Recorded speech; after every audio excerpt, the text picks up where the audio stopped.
Today I'm making a set of 12 birthday cards using the latest SheetLoad of Cards. Hey, it's Beth. Welcome. It is the beginning of June, which means it's time for the June 2026 SheetLoad from Call Me Crafty Owl. This is a PDF she puts together every month that gives you a sketch, supply list, cutting guide, everything you need to make a set number of cards. It is a collaboration hop today, so please check the playlist in the description box below to see what all of the other creative team members did with their SheetLoad this month. I had three sheets left from this Cardabella Happy Birthday Gold Foil collection. So it's double-sided. The back side is just kind of solid with the words are would be backwards because you can still see the emboss on the back side. And then I pulled out 3 sheets from this Christmas gold foil stripe collection that coordinate with the happy birthday patterns. And so I'm going to kind of like use multiple patterns and pieces in my sketch today to put together a set of birthday cards. So let's go see what I can come up with. I have gone and cut all of my pieces according to Alicia's cutting guides. And the only change I'm going to make is instead of tearing, I didn't think the tearing would look good with the gold foiling. So I have a kind of, I don't know what kind of border you'd call it, but it's like a fancy border punch that gives you some like little peaks and valleys. You'll hopefully see it a little bit better once I put my cards together, but I decided to go that route instead of the tearing, thinking it would look better with the colors and the foiling, the gold mirror paper that I'm bringing in as well.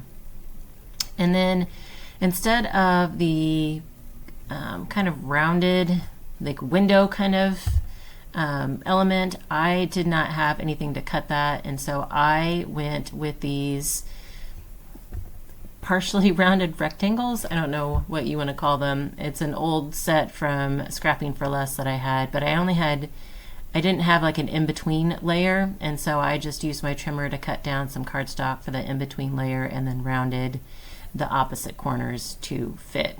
So that window, that kind of arch, that's the word, arch element that is on the sketch for Alicia's channel subscriber, or for her members, she does have a cut file that you can download. So if that's something you are interested in, like you could sign up as, for part of her channel membership. That's just one of the many benefits that you get.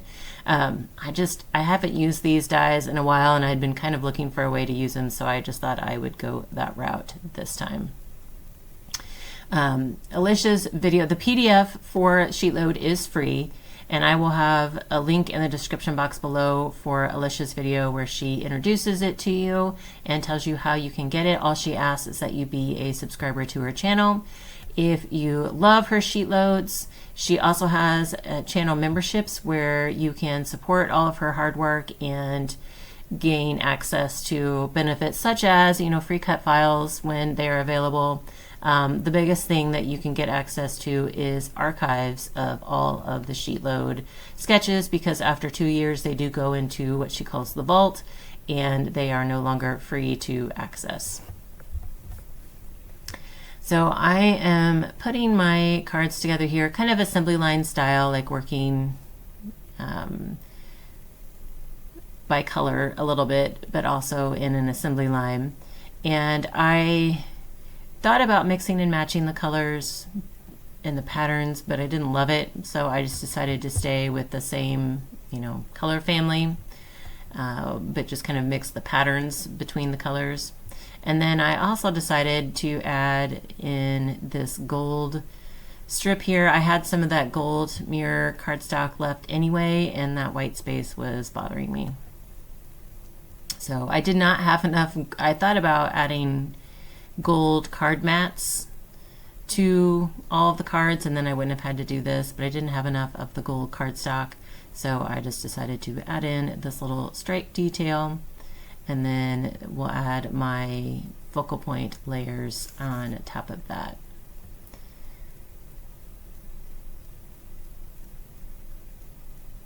And then I also brought in the cardstock layer that's going to go on top of this gold mirror piece, because I liked the gold, but with my sentiment piece, it was too, I don't know, it was like there was too much gold showing.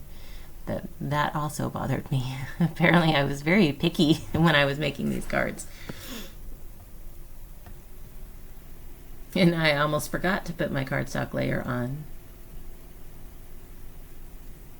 The sentiment I printed from my silhouette because there were 12. I didn't want to have to go and stamp 12 individual since I was already die cutting all of the individual pieces. So I just found a sentiment in like as a file I had purchased on my silhouette, which is an electronic cutting device that has a design space online. I just printed the sentiment and then trimmed it down my paper and then ran those strips through my die cutter with these rounded rectangle die. I don't know what you want to call these.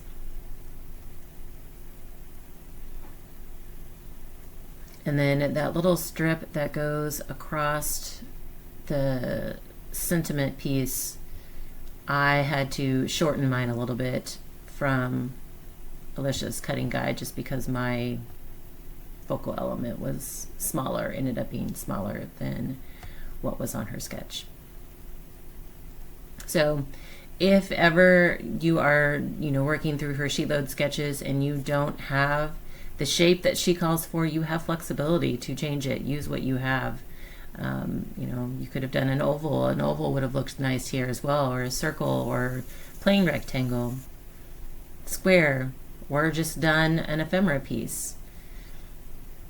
Just take the sheet loads and make them work for whatever you have on hand, or whatever look it is that you are going for.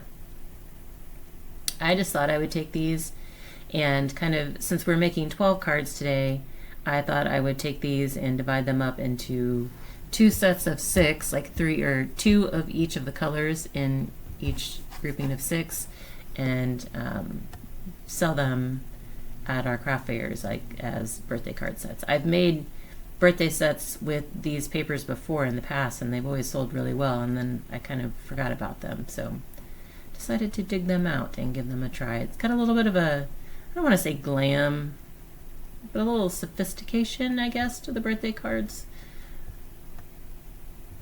And normally I make cutesy birthday cards, so kind of go a little bit different direction with these.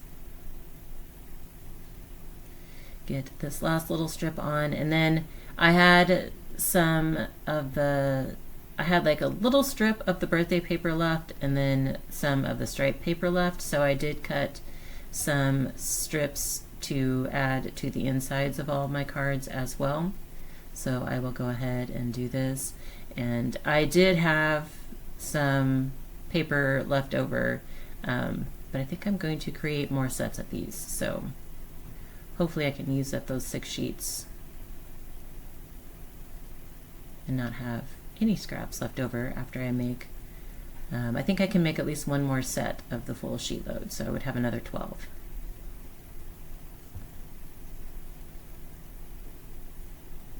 So we add this last strip on, and then I do go ahead and assemble the rest of the cards the same way, kind of working in an assembly line fashion. I think I just switched to working by color more instead of, I just wanted to do one of each so that you could see how they looked.